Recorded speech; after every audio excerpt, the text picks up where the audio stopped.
Hi everyone, and welcome to the Harry Levine Insurance YouTube channel. Thank you for joining us. My name is Julie Levine. I would like to welcome our special guest today, Magali with Safelite Auto. Thank you so much for joining us. Oh, thank you for having me. Magali and Safelite are great partners to the Harry Levine Insurance Agency. There are so many vendors out there that try to take advantage of our clients. We wanted to do this video so we could educate you on who you need to call if you have a problem. So if you have a small crack, a big crack, broken windshield, you know what to do. So Magali, what is the scope of Safelite? What can they do to help our clients? We will help your customers out, whether they have a small crack or a large crack, if it's a ding on the windshield. It all depends on, best thing to do is call your agent and take it from there, and they will direct you to a reputable glass shop, such as Safelite Auto Glass. Great. So you guys can do a little bit of everything. No job too small or too big. You guys can do full replacements too? Yes.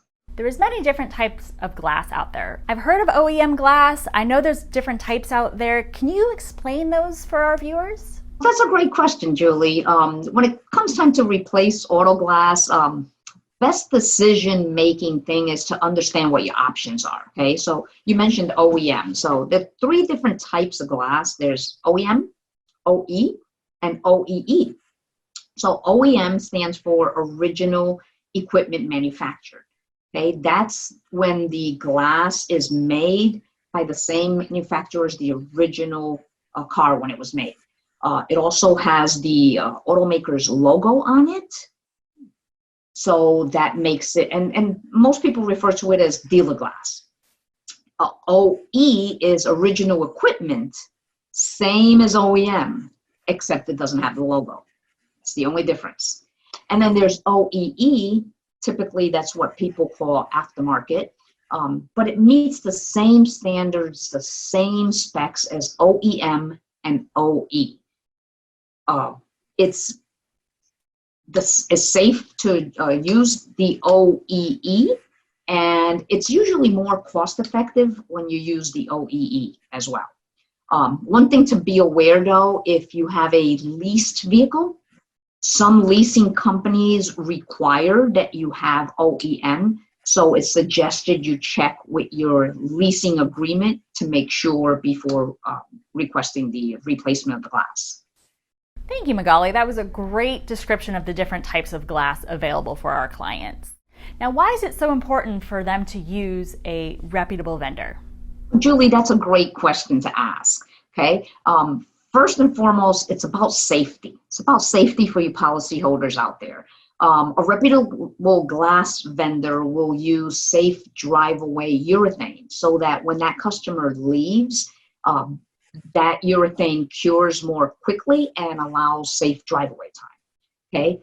You also need to be aware that today, many vehicles on the market have advanced safety systems.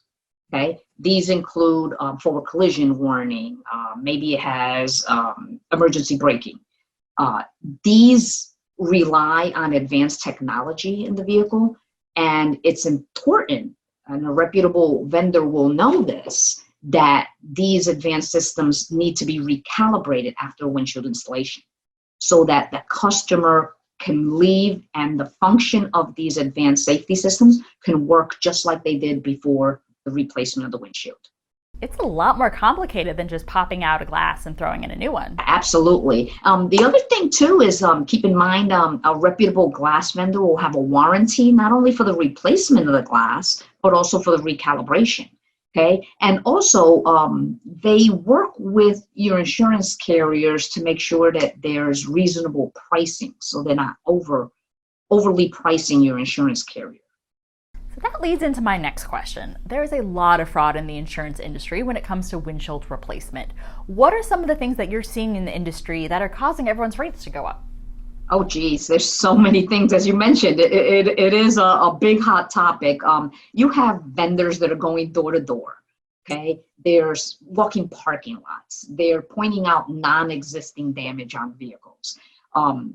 They're called windshield bullies. They're usually very aggressive and go after the policyholder and say, hey, you have to report this right away. Some will even bill the insurance companies more than once they have that carrier information. They have your policy number, your make and model. And often you can't get a hold of these companies afterwards. They're like ghost companies. Some will even go as far as having you sign assignment of benefits, okay? And then they go back and actually sue the carrier for more money. Others will bait the consumer by charging them for, let's say, an OEM when they actually installed an OEE. Okay, so there's lots of different things that to be aware of out there, and that's another reason you want to make sure you use a reputable vendor. You mentioned assignment of benefits. I want to quickly explain that for our viewers, and we've done a lot of blog posts on it.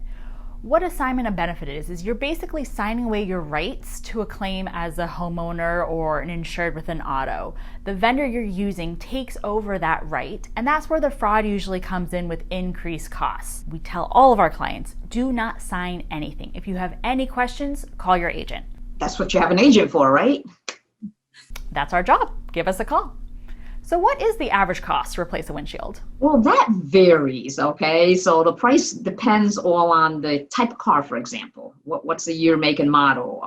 What type of features does the car have? Does it have some of these advanced safety features in it? Is it a vehicle that needs recalibration, okay? So typically you can see anywhere between $300 and maybe as high as $2,000. We get a lot of questions from our Tesla owners. They feel that since their car is so high tech that the only place they can go for windshield replacement or cracks is Tesla. Are you guys able to help with those? We do, and we actually do replacements on Teslas. I believe a standard windshield on a Tesla, just the windshield alone, is probably about $2,500. That's without the installation. How do you know when it's time to fix a windshield versus a full replacement? That's an excellent question, Julie. So typically, it's important to note that while your insurance company will cover the replacement, you want to make sure that the vendor you're using has a repair first mindset, okay? Because obviously the repair is going to cost less than the replacement. So you want to make sure that the customer's needs are being met first over more expensive job. So typically, if a crack or a ding is less than 6 inches, okay, so if you take a dollar bill and you can cover that area, and it's not near the edge, and it's not in your driver's line of view or blocking any advanced safety system camera, that's repairable. And again, it's very important that the glass shop you're using, the vendor, has that mindset to repair first whenever possible and do replacement when absolutely necessary. Thank you. Now we know whether we need to make a repair or a replacement. So once we have that figured out, what are our next steps? Well, first and foremost, call your insurance agent. That's your trusted, reliable person to start off with, okay? They are your advocate, and they're going to help you get to a reputable company such as Safelite or less. Magali, thank you so much for joining us today. I know I've learned a lot, and I think our viewers have too. Thank you for having me. To all our viewers out there, thank you for joining us. Hopefully you've learned something, what to do if you have windshield damage. Make sure to call your agent, call us, and we'll get you hooked up with one of our reputable windshield vendors so you can be safely on the road and on your way. Drive safely and have a great day.